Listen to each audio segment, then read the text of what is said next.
नमस्कार मित्रों, SLT tech and YouTube channel पर आज आपका फिर से स्वागत है। साथियों, कल आपको Sanskrit free online test series का 11वां पार्ट दिया गया था, जिसमें संख्या ज्ञान को लेकर के आपको परीक्षा की दृष्टि से अति महत्वपूर्ण 25 प्रश्न दिए गए थे। आपने अच्छे से उस टेस्ट को सबमिट कर दिया होगा और जिन प्रश्नों में आपको डाउट था उन्हें डाउट को क्लियर करने के लिए आप इस वीडियो में अंत तक बने रहें और साथ ही साथियों इस वीडियो का लिंक अपने अन्य साथियों को भी शेयर कर दें जिन्होंने भी इस टेस्ट को सबमिट किया था। और यदि ये टेस्ट जिन साथियों ने सबमिट नहीं किया उनके लिए भी ये इम्पोर्टेंट है, क्योंकि इसमें वो सारे 25 प्रश्न हैं वो आंसर के सहित देख करके अपनी तैयारी है उसको मजबूत कर सकते हैं। और साथियों, वीडियो शुरू करें उससे पहले आपसे एक निवेदन है कि प्रत्येक टेस्ट सीरीज के अंत में हमारी यूट्यूब चैनल का लिंक दिया हुआ होता है। आशा है आपने इस यूट्यूब चैनल को सब्सक्राइब करके रखा होगा, और यदि अभी तक आपने इस यूट्यूब चैनल को सब्सक्राइब नहीं किया है तो इस नीले लिंक के ऊपर क्लिक करें, इस चैनल को सब्सक्राइब कर लें, या फिर वीडियो के नीचे लाल अक्षर में सब्सक्राइब बटन लिखा हुआ दिखाई दे रहा होगा, वहां से भी आप इस चैनल को सब्सक्राइब कर सकते हैं और पास में आने वाले बेल आइकन को भी प्रेस कर लें ताकि चैनल पर अपलोड होने वाले प्रत्येक वीडियो की सूचना आपको मिलती रहे। तो चलिए शुरू करते हैं इस टेस्ट पेपर का हल। देखिए, पहला प्रश्न आपको दिया गया था 10,000 इत्येषां का संख्या वर्तते, यानी ये जो संख्या है इसको आपको संस्कृत में बताना था। 10,000 को संस्कृत में क्या कहते हैं? ऑप्शन आपको दिए गए थे कोटि, अर्बुदम, 10,000 और शतम। साथियों, अपना आंसर है वो कमेंट कर दें कि आपने इसका क्या आंसर किया था। साथियों, बता दें कि कोटि कहते हैं करोड़ को, और अर्बुदम कहते हैं 1 अरब को, और 10,000 कहते हैं इस 10,000 को, और शतम कहते हैं 100 को। तो इस तरह से यहाँ इस प्रश्न का राइट आंसर होगा सी का, और लगभग विद्यार्थियों ने इस प्रश्न को सही किया है। अब देखिए दूसरा प्रश्न आपको दिया गया था पंचमे प्रकोष्ठे कक्षा उपविशति। साथियों, ये संख्या ज्ञान का टॉपिक है, वो आपको दिखने में बड़ा ही ईजी है, लेकिन जो इजी टॉपिक होता है उसी से आपके प्रश्न है वो गलत होने की संभावना ज़्यादा रहती है, क्योंकि आप उसको नॉर्मली लेते हैं और सही से प्रश्न को देखते नहीं हैं। और यही कारण है कि ये जो दूसरा प्रश्न है उसका लगभग 56% विद्यार्थियों ने ही सही आंसर दिया है, और ज़्यादातर विद्यार्थी हैं वो इस प्रश्न को गलत भी कर रहे हैं। यहाँ आपको जो संख्या भरनी है वो इस कक्षा शब्द के अकॉर्डिंग भरनी है। तो कक्षा शब्द है वो किसका है? स्त्रीलिंग शब्द है। क्या है? स्त्रीलिंग शब्द है। तो इन ऑप्शंस में देखिए स्त्रीलिंग शब्द कौन सा है। ऑप्शन आपको दिए गए थे षष्ठम है, चतुर्थम, दसवीं और द्वितीयम। तो यहाँ देखिए साथियों, चतुर्थम और द्वितीयम है वो तो नपुंसक लिंग के हैं, षष्ठम है वो पुल्लिंग का है, और जो 10वीं शब्द है वो स्त्रीलिंग का है। तो यहाँ इस दूसरे प्रश्न का राइट आंसर होगा सी का 10वीं, और ये लगभग 15% विद्यार्थियों ने ही इसका सही आंसर दिया है। ज़्यादातर विद्यार्थी हैं वो इसका गलत आंसर दे रहे हैं। इसका राइट आंसर होगा पंचमे प्रकोष्ठे कक्षा 10वीं उपविशति। कक्षा 10वीं है वो बैठती है। तो इस तरह से ये जो प्रश्न के डाउट हैं वो उनको आप क्लियर कर लें। अब देखिए नेक्स्ट तीसरा प्रश्न, अपने आंसर है वो साथ में कमेंट करते चले। एकस्य एकम, एक एकम एक, जैसे आपने गणित में पहाड़े पढ़े होंगे उसी तरह से ये जो संस्कृत है उसमें भी ये गुणन कोष्टक नाम से होते हैं। इनको जो पहाड़े होते हैं उनको संस्कृत में कहते हैं गुणन कोष्टक, और ये एकस्य एकम का मतलब था एक एकम एक। तो इसका जो राइट आंसर है वो डी का होगा एकम, और इस प्रश्न का भी केवल 26% विद्यार्थी हैं उन्होंने ही सही आंसर दिया है। ज़्यादातर इसको एकादश कह रहे हैं। साथियों, बता दें कि अगर ये होता कि 1 10 तो एकादश हो जाता है, लेकिन एकस से एकम यानी एक का एक से अगर हम गुणा करते हैं तो वो एक ही आता है। तो यहाँ इसका एकादश आंसर है वो सही नहीं होगा। अब देखिए नेक्स्ट चौथा प्रश्न। चौथा प्रश्न दिया गया था उचित है क्रम अस्ति। उचित क्रम है 10 है, एकादश है, द्वादश है, फिर द्वाविंशति, त्रयोविंशति, विंशति। तो ये क्रम है वो तो गलत हो गया। एकम, त्रीणि, चत्वारि। अब यहाँ देखिए साथियों, आपको दिखने में ये क्रम है वो भी आपको सही दिखाई दे रहा है, लेकिन ये देखिए त्रीणि और चत्वारि ये तो किसके हैं? नपुंसकलिंग के हैं, लेकिन एकम है वो भी नपुंसकलिंग का है, लेकिन ये क्रम है वो सही नहीं होगा। पंच है, षष्ठी और सप्तमी, यहाँ भी ये पंच और ये सप्त और ये षष्ठी क्रमवाची शब्द आ गया। इसी तरह से जो तीसरा ऑप्शन है उसमें भी एकम, त्रीणि और चत्वारि ये सही नहीं होगा। और जो पहला ऑप्शन इसमें दिया गया है 10, एकादश और द्वादश, ये ऑप्शन इसका सही होगा, यानी सही क्रम में यही है। ये क्रमवाची हैं, बल्कि ये क्या है? संख्या को बताने वाली हैं। बाकी जो भी संख्याएं हैं वो संख्या को सूचित करने वाली हैं, लेकिन जो क्रमवाची संख्याएं हैं 10वां, 11वां और 12वां ये पहले ऑप्शन में ही हैं, इसलिए इसका जो पहला आंसर है वो सही होगा। अब देखिए नेक्स्ट 5 का प्रश्न।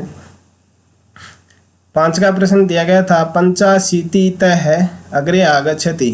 पंचाशीति 5 प्लस 80 कितने होते हैं? 85। अब इससे आगे क्या आएगा? 86 आएगा।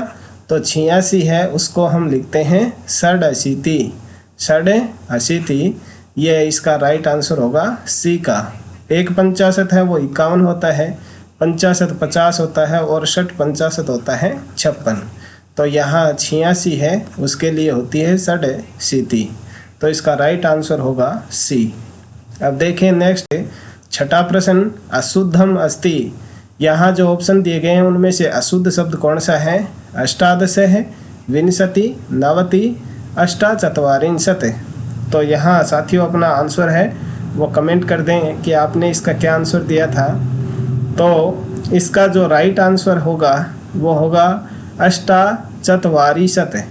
यहाँ देखिए आपको ये दिखने में सही दिखाई दे रहा है, लेकिन ये है वो शुद्ध नहीं है।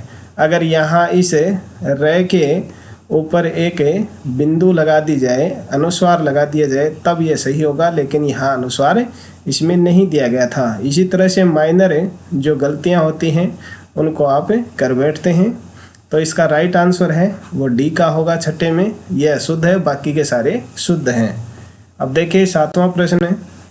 शुद्धम अस्ति। यहाँ आपको शुद्ध शब्द बताना है कि शुद्ध कौन सा है? षट्नवति, षण्णवति, षण्णवति और षड्नवति।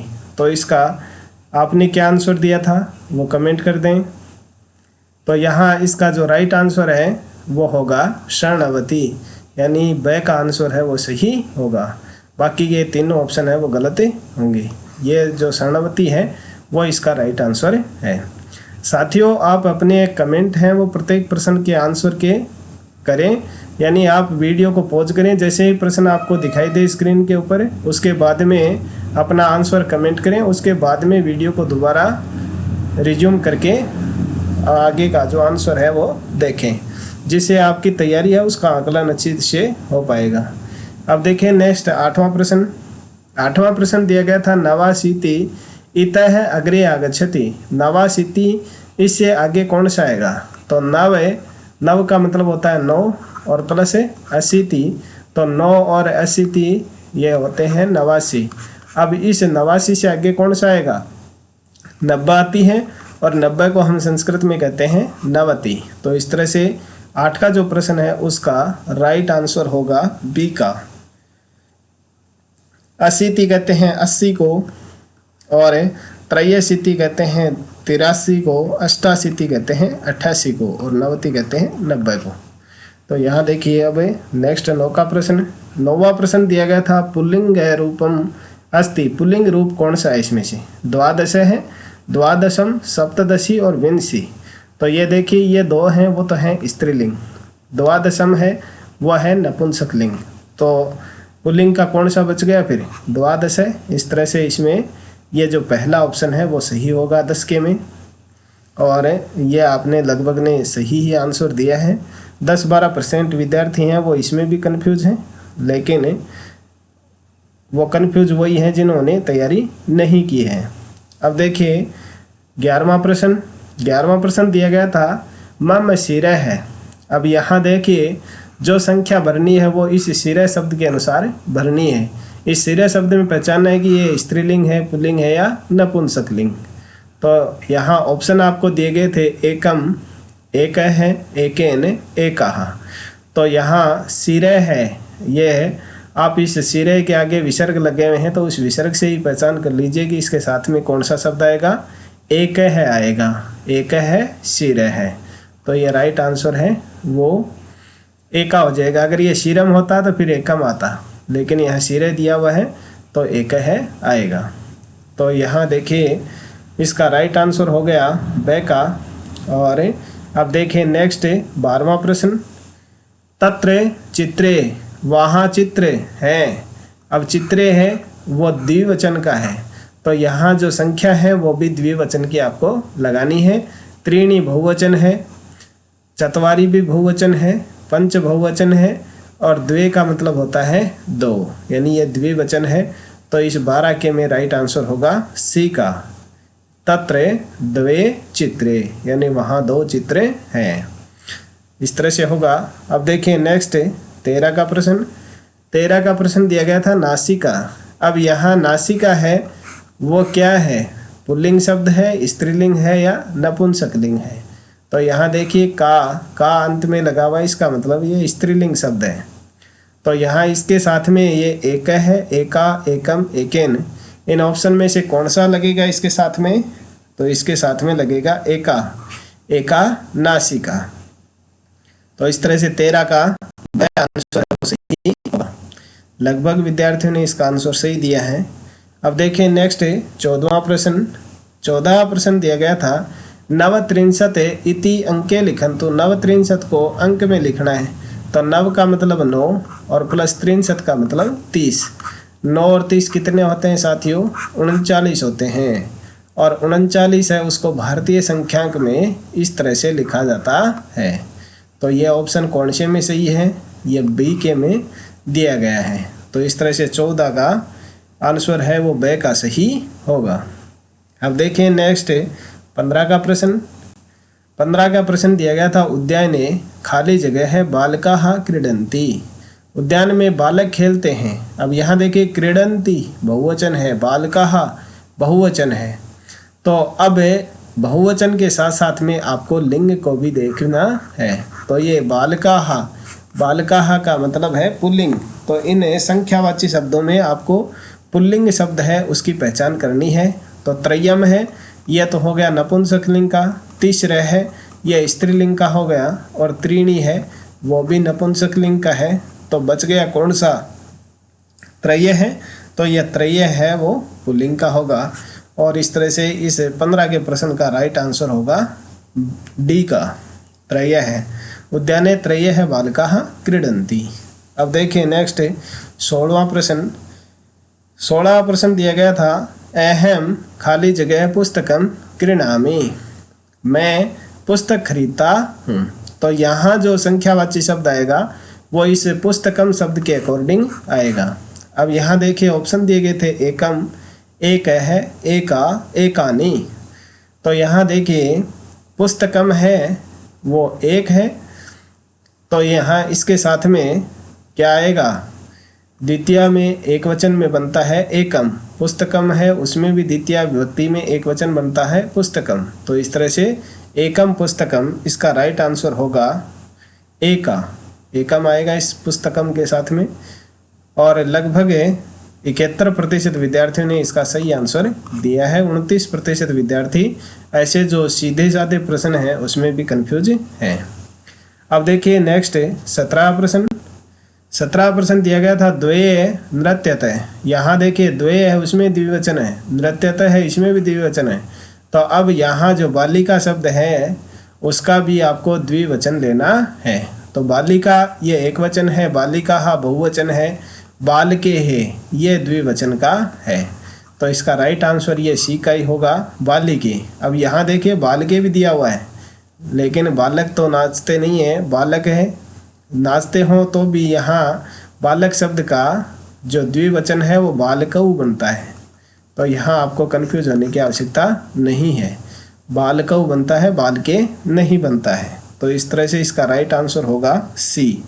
और लगभग 62% विद्यार्थियों ने इसका सही आंसर दिया है।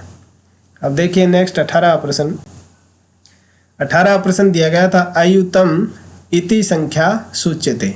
अयुतम है, इससे कौन सी संख्या सूचित होती है, यानी अयुतम है उससे कौन सी संख्या होती है, अयुतम कौन सी संख्या को कहते हैं।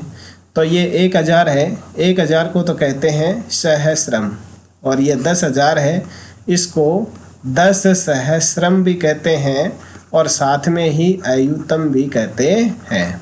और ये लाख है, इसको लक्षम कहते हैं, और ये है 10 लाख, तो इसको 10 लक्षम भी कहते हैं, और इसको 10 लक्षम भी कहते हैं। और एक होता है इसका प्रयुतम, ये भी इसको कहते हैं। 10 लाख है उसको प्रयुतम भी कहते हैं। तो ये आपको ध्यान में रखना है। अब देखिए नेक्स्ट 19 का प्रश्न।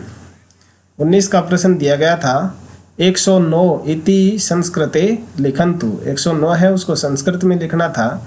तो 109 नवोत्तर 100 और नवाधिक 100 व स।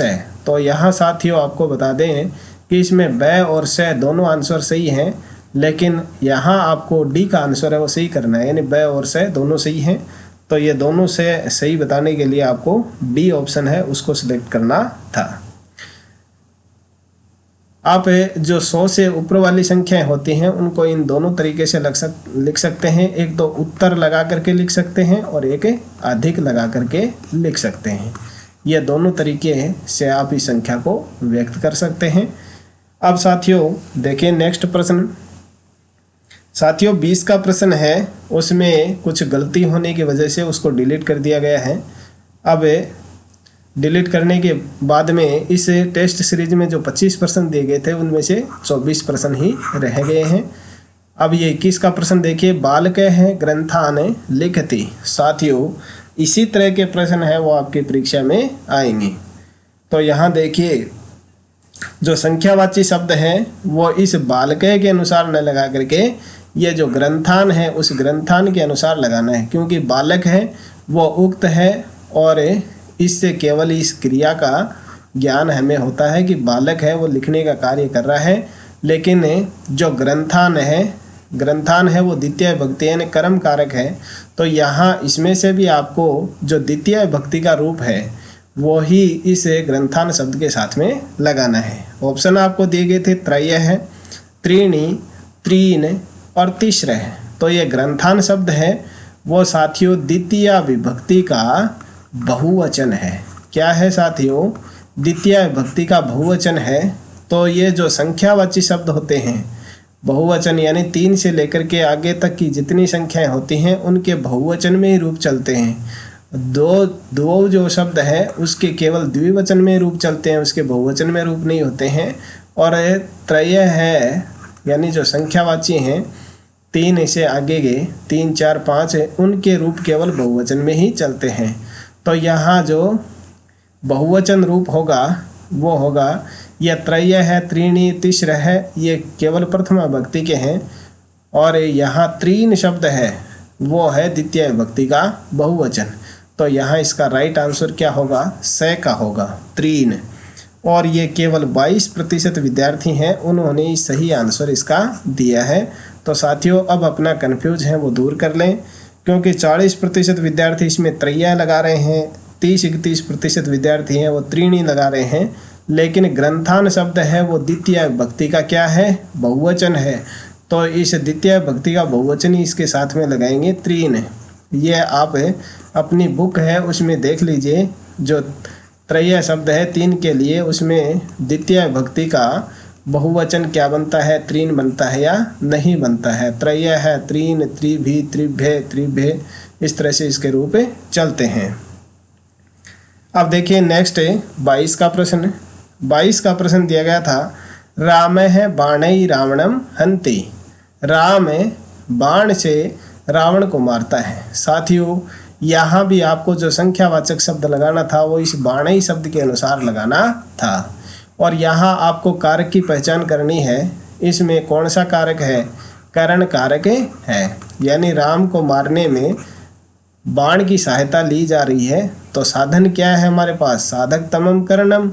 करण कौन सा होता है जिसमें साधन की आवश्यकता होती है। बाणों की सहायता से रावण को मारा गया है।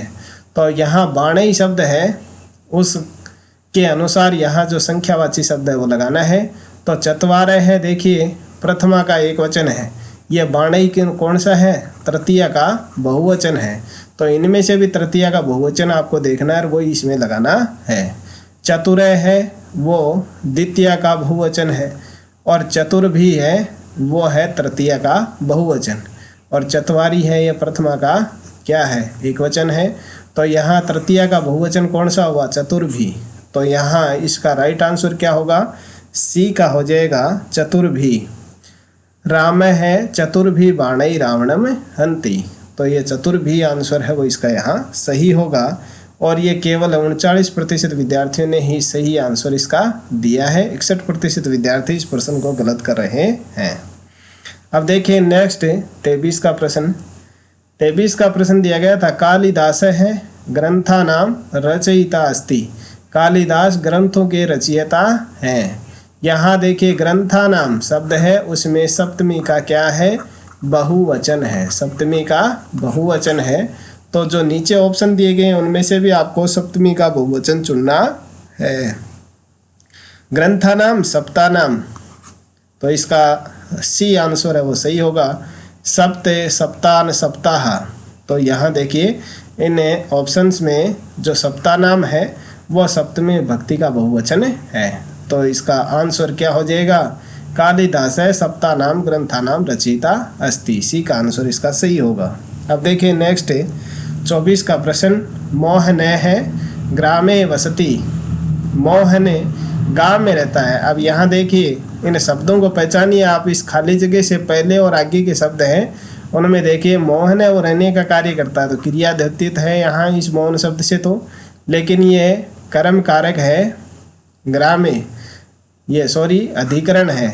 तो इस अधिकरण में सप्तमी भक्ति का एक वचन है। तो यहाँ से भी संख्यावाची शब्द है, उसमें सप्तमी भक्ति का एक वचन आपको लेना है। तो जो एक शब्द है उसके रूप एक वचन में ही चलते हैं। तो ये है एक है, एकम, एकया, एकस्मै, एकस्मात्, एकस्य, एकस्मिन्, इस तरह से इनके रूप चलते हैं। तो सप्तमी भक्ति एक वचन में एक का रूप होता है एकस्मिन्। तो मोहने एकस्मिन् ग्रामे वसति, ये इसका रूप बनेगा। और लगभग 52% विद्यार्थियों ने इसका सही आंसर दिया है। बाकी इस प्रश्न में कन्फ्यूज हैं। साथियों इसी तरह के प्रश्न है वो आपके एग्जाम में आने वाले हैं, तो इस तरह से आप इसकी तैयारी कीजिए। अब देखिए लास्ट प्रश्न इस टेस्ट सीरीज का, सार्ध चतुःशतम इति अंके लिखन्तु। सार्ध चतुःशतम है, इसको अंकों में लिख करके आपको बताना था। तो सार्ध का मतलब होता है साढ़े, क्या होता है साथियों, साढ़े, और चतुःशतम का मतलब 400। तो 450। तो 450 ऑप्शन कौन से में है, डी के में है। तो डी का आंसर इसका सही होगा। लगभग 71% विद्यार्थी हैं उसने इनका सही आंसर दिया है। तो साथियों ये था इस टेस्ट सीरीज का 11वां पार्ट है, जिसमें 25% दिए गए थे और त्रुटिवश 1 प्रश्न को डिलीट कर दिया गया है। इस तरह से 24 प्रश्न आपको इस टेस्ट सीरीज में दिए गए थे। 24 में से आपके कितने अंक प्राप्त हुए कमेंट करके ज़रूर लिखें, और आपके जितने भी डाउट थे वो सारे क्लियर हो गए होंगे। तो साथियों SLT tech and YouTube channel पर इसी तरह से बने रहें और अपनी तैयारी को मजबूत करते रहें। अगला जो टेस्ट होगा वो होगा समय ज्ञानम से। जो कल टेस्ट होगा वो समय ज्ञानम से होगा। तो साथियों इस टेस्ट के लिए आप तैयार रहें और समय का ज्ञान है वो किस तरह से आपको बताना है, वो अगले जो टेस्ट सीरीज है उसमें आपको प्रश्न दिए गएंगे, तो तैयारी अच्छे से करें। तो मिलते हैं नेक्स्ट वीडियो में, तब तक SLT tech and YouTube channel पर इसी तरह से बने रहें। और साथियों, वीडियो को छोड़ने से पहले वीडियो को लाइक और शेयर करना ना भूलें। इस वीडियो को देखने के लिए आप सभी का धन्यवाद। Thank you.